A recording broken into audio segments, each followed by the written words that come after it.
Você já parou para pensar que, no mundo real, os piores monstros raramente usam garras ou dentes afiados? Na verdade, eles costumam usar ternos alinhados, falam em nome do bem maior e operam com uma lógica de sobrevivência tão impecável que se torna quase impossível argumentar contra eles. Quando olhamos para a nossa própria história, percebemos que o amadurecimento não se dá pelo acúmulo de aniversários, mas pela dolorosa falência das nossas certezas. Em algum momento entre a infância e a crueza do mundo real, aquela linha nítida que separava o herói do vilão simplesmente desaparece, dando lugar a uma vasta e desconfortável zona cinzenta. E poucas obras contemporâneas conseguem escancarar esse processo de demolição da inocência de forma tão brutal e honesta quanto a jornada de Mark Grayson. No começo de tudo, fomos seduzidos pelo espetáculo do heroísmo clássico. Mark é o retrato do jovem otimista, moldado pela crença de que proteger o mundo é uma equação simples de causa e efeito. Você usa seus poderes, derrota a ameaça, protege os inocentes e volta para o conforto do lar. Essa visão de mundo reconfortante é personificada na figura de seu pai, Nolan Grayson, o Omni-Man, o maior protetor da Terra. Para Mark e para nós, a justiça era uma escolha binária. Essa fundação idílica, no entanto, não é apenas arranhada, ela é completamente pulverizada quando a máscara cai. A revelation de que Nolan não é um guardião benevolente, mas sim o emissário de Viltrum, um império intergaláctico fundamentado na eugenia, no darwinismo social extremado e na subjugação de mundos, muda o tabuleiro para sempre. O choque que Mark experimenta não é apenas a dor da traição paterna, é o colapso de sua bússola moral diante de uma escala de tempo e poder que enxerga a existência humana como uma insignificante nota de rodapé. Para os Viltrumitas, que vivem milhares de anos, a moralidade terrena é uma fraqueza sentimental, um capricho de seres efêmeros. Na mente de Nolan, dominar a Terra não era um ato de maldade pura, mas sim uma intervenção lógica e inevitável para integrar o planeta a uma civilização dita superior. Essa quebra brutal do espetáculo força Mark a entrar, sem anestesia, no território do pragmatismo. E ninguém sintetiza melhor as engrenagens desse novo mundo do que Cecil Stedman. Se Mark representa o idealismo que se recusa a morrer, Cecil é a personificação da sobrevivência a qualquer custo. À frente da Agência de Defesa Global, Cecil não tem o luxo de manter as mãos limpas. Quando ele decide secretamente financiar e utilizar os reanimados, os ciborgues construídos a partir de cadáveres pelo cientista psicopata D.A. Sinclair, ele não o faz por sadismo, faz por uma matemática fria e utilitarista. Em uma iminente invasão global, quantos soldados modificados são necessários para garantir que a humanidade não seja extinta? Mark repudia essa aliança, exigindo um mundo onde a vitória seja conquistada sem sacrifícios éticos. Mas a realidade do universo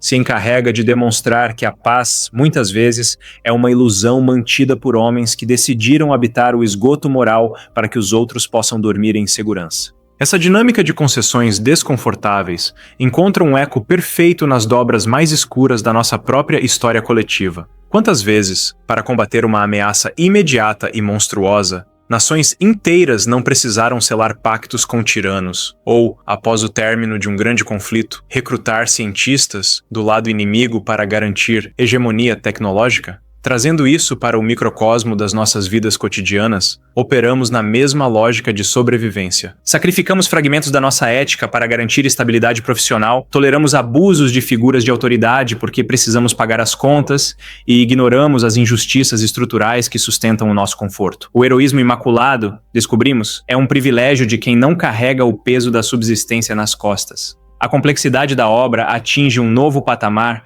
quando compreendemos que o Império Viltrumita, antes visto como uma força monolítica de opressores invencíveis, também é movido por um trauma profundo. A introdução do vírus do flagelo revela uma vulnerabilidade desesperadora. A raça que outrora dominava galáxias com bilhões de indivíduos foi reduzida a pouco menos de 20% de sua população original, restando apenas 50 sobreviventes. Eles não são apenas colonizadores impiedosos, são os últimos remanescentes de uma espécie à beira da extinção absoluta. Quando um povo encara o abismo do desaparecimento total, a empatia se torna o primeiro elemento descartado em nome da autopreservação. O anel de corpos que orbita o planeta Viltrum é o monumento definitivo a essa mentalidade. O custo da ordem e da perpetuação da espécie é uma pilha de mortos sem nome. Pressionado por essa realidade hostil, a própria identidade de Mark começa a sofrer uma erosão silenciosa e irreversível.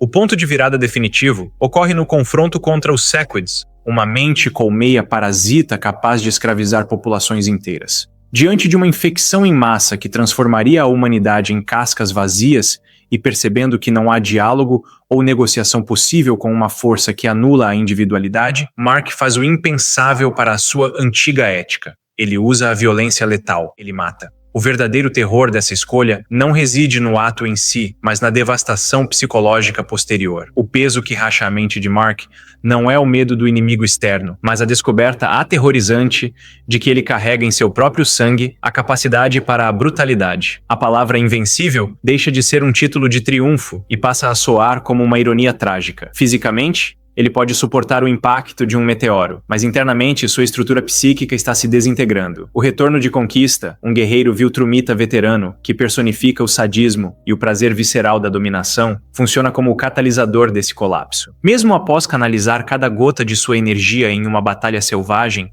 que quase custou sua vida para derrotá-lo, ver aquele monstro se erguer novamente quebra algo definitivo na mente de Mark. As alucinações subsequentes, o estresse pós-traumático e o medo constante da perda de sua mãe não são apenas reações físicas ao combate, são os sintomas da perda de controle sobre quem ele preza ser. O maior choque da maturidade não é descobrir que o mundo lá fora é cruel, mas sim o momento em que, acuados pelas circunstâncias, olhamos no espelho e não reconhecemos as nossas próprias ações. Percebemos que a linha que nos separa daqueles que criticamos é assustadoramente tênue quando o instinto de conservação assume o comando. Enquanto o macrocosmos da história lida com deuses e impérios, a narrativa ganha uma força humana avassaladora ao retratar conflitos silenciosos que ocorrem longe dos campos de batalha. A escolha de Amber em se afastar e, mais profundamente, a dolorosa e solitária decisão de Eve em interromper uma gravidez enquanto Mark estava isolado em missões espaciais, trazem o peso do realismo para dentro de quatro paredes.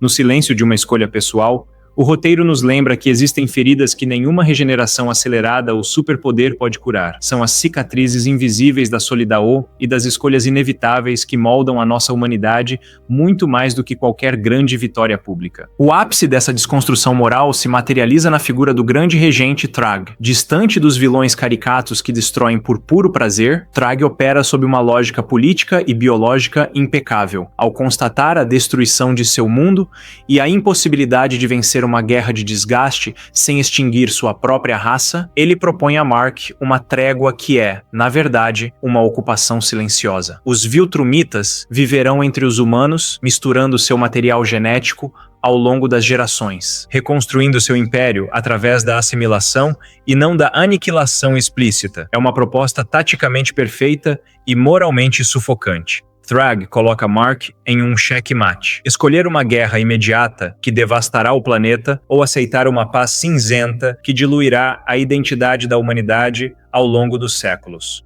Ao consentir com os termos dessa convivência forçada, Mark assina sua rendição definitiva à complexidade do mundo. Ele aceita que a vitória limpa é um mito infantil. O mal não é mais o monstro grotesco escondido na escuridão. Ele agora é o vizinho que corta a grama, paga os impostos e te cumprimenta cordialmente pela manhã, mas que carrega o potencial de esmagar o seu crânio caso receba uma ordem superior. A ordem social é estabelecida não pelo triunfo do bem, mas por um arranjo de sobrevivência mútuo, fundamentado no medo e na conveniência. Essa conclusão nos puxa diretamente para o tabuleiro da nossa própria existência. Vivemos em uma era que exige binarismos constantes, onde somos pressionados a transformar debates sociais complexos, escolhas de carreira e dilemas éticos em uma guerra maniqueísta de luz contra trevas. No entanto, se formos brutalmente honestos com nós mesmos, reconheceremos que o nosso conforto atual é construído sobre concessões que preferimos não investigar. Consumimos produtos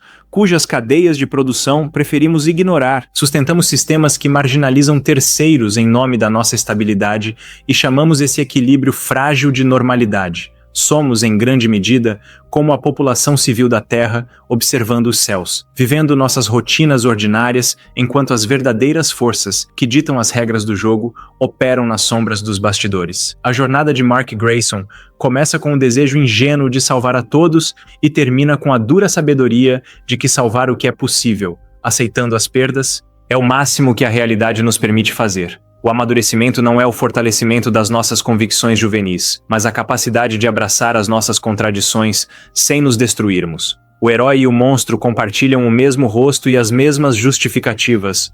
A diferença reside apenas em quem está contando a história e em qual lado da trincheira você foi forçado a nascer. Se retirarmos as capas, o espetáculo visual e a ficção científica, o que resta é o questionamento sobre a elasticidade da nossa própria integridade. Até onde estamos dispostos a flexibilizar nossos valores para garantir que o amanhã continue existindo? Se mudarmos a perspectiva e olharmos para esse cenário através dos olhos de um sobrevivente do planeta Viltrum, toda a estrutura do que consideramos justo se inverte. Sob essa ótica, Mark Grayson deixa de ser o herói e passa a ser o traidor egoísta que escolheu proteger uma espécie alienígena em detrimento da salvação biológica do seu próprio povo. Thrag se torna o estadista resiliente carregando o fardo de uma espécie moribunda. Conquista, o soldado patriota que deu a vida na linha de frente. E Anissa, a cumpridora de um dever cívico e de preservação extremo. Essa inversão nos força a encarar a verdade mais desconfortável de todas. A moralidade, muitas vezes, é uma questão de geografia, pertencimento e circunstância. Diante de um universo vasto, indiferente e moldado por forças que mal conseguimos catalogar, o verdadeiro teste não é o quanto conseguimos suportar sem cair, mas sim o quanto da nossa essência estamos dispostos a sacrificar no processo de sobrevivência. E no silêncio dos nossos próprios dilemas éticos cotidianos, quando o verniz das aparências trinca, a pergunta que permanece de pé é apenas uma: se o preço da sua estabilidade for a conivência com a injustiça que te cerca, você ainda seria capaz de olhar no espelho e se reconhecer como uma pessoa boa?